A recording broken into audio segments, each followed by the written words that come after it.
Let's bring in MS Now senior national security reporter David Rohde, longtime Pentagon reporter Barbara Starr, author of Barbara Starr Reports on Substack, and retired U.S. Army Lieutenant General Ben Hodges. Guys, I have to warn you, we may have to interrupt at some point because of the King's arrival, but let's try to get in as much as we can. And David, first, I want to start with you. What more can you tell us about this move by the UAE? It's part of, I think, their frustration with the war, that they felt that not enough has been done by the U.S. and other Arab allies. So it's another blow to OPEC, which was the dominant trader, in the world in terms of oil, but it'll weaken OPEC.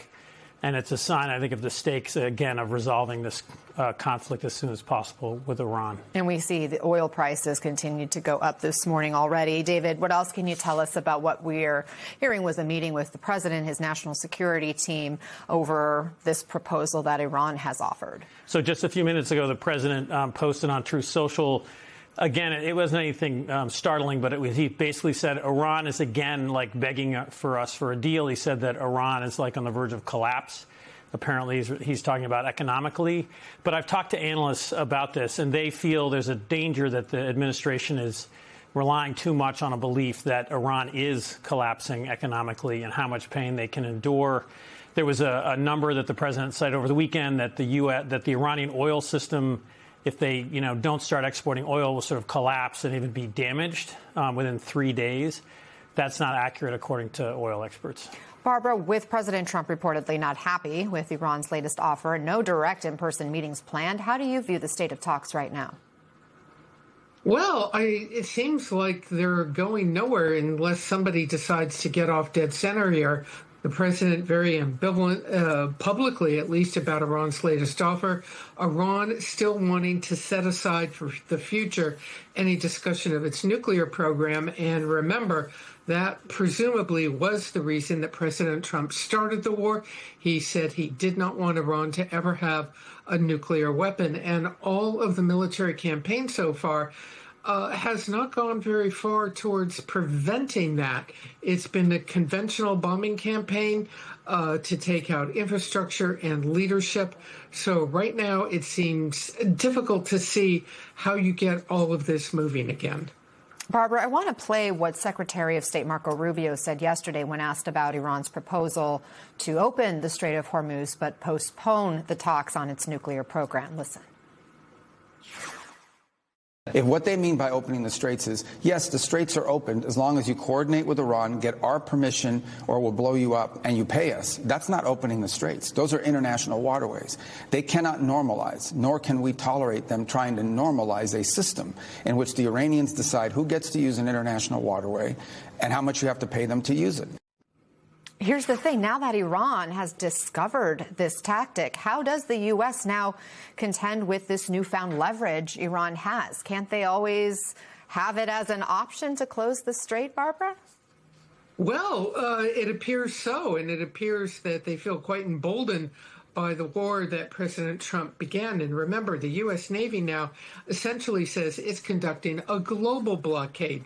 No shipping tied to Iran moving anywhere. They are turning ships back and seizing ships with the use of the U.S. military. The general knows more about this than anybody else.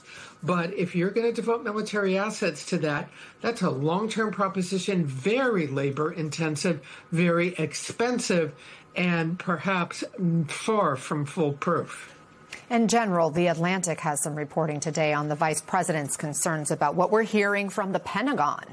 Writing in closed-door meetings, J.D. Vance has reportedly questioned the Defense Department's depiction of the war in Iran and whether the Pentagon has understated what appears to be the drastic depletion of U.S. missile stockpiles. Two senior administration officials told us that the vice president has queried the accuracy of the information the Pentagon has provided about the war.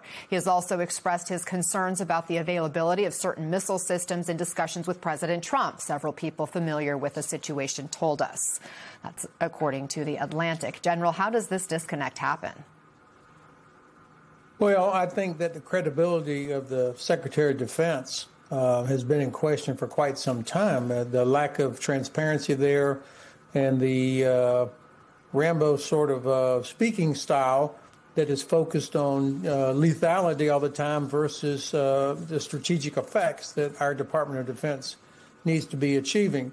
So I'm not surprised that the vice president would begin to question what comes out of there. It seems to me that the administration has not gotten it right yet on understanding what's actually going on inside the heads of our opponents. There's no doubt that Central Command, the Navy, the Air Force, and our intelligence community, they've been able to pinpoint things and specific targets. But the harder challenge is understanding, what is your enemy thinking? What are they planning to do? And it seems like we've been wrong from the very beginning on this.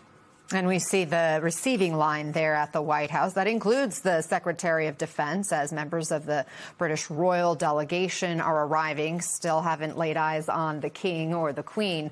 But, General, if the Vice President can't trust the information coming from the Secretary of Defense and the Pentagon, how is anyone else supposed to trust it? What are the implications of that trust gap? Well, trust is one of the most important elements of our national power inside the military profession, between our intelligence professionals. You depend on each other, and this trust is something that has to be protected. Instead, the Secretary has chosen to go after all of our allies.